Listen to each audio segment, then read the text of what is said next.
নির্বাচনী পরিবেশটাকে সার্বজনীন এবং উৎসবমুখর করে রাখতে চাই। কারো যেন কোনো ধরনের কষ্ট না থাকে, সবাই যেন নিজেদের সকল অসুবিধা সত্ত্বেও নির্বাচনে স্বতঃস্ফূর্তভাবে অংশগ্রহণ করতে পারে। সেই জন্য আমাদের যে শিক্ষার্থীরা আমাদের কাছে আবেদন করেছে, এই উদ্ভূত পরিস্থিতির পরিপ্রেক্ষিতে আমাদের আজকে কমিশনে আমরা 12টার সময় মিটিং করেছি।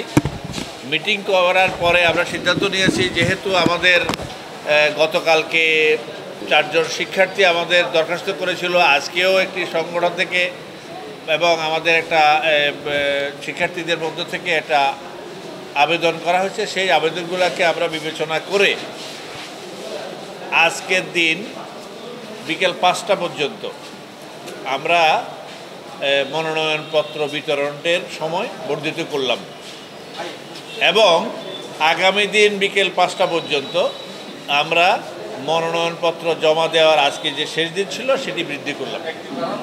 হ্যাঁ, এই বডিলি চেঞ্জ করার পরিপ্রেক্ষিতে অন্য কোনো সমস্যা কিন্তু আমরা আপাতত রাখছি না। অন্য শিডিউল ঠিক থাকবে। অন্য শিডিউল আবার যদি কোনো পরিবর্তন হয় সময়ের কারণে বা প্রয়োজনে, সেটা আপনাদেরকে যথাসময় জানিয়ে দেওয়া হবে।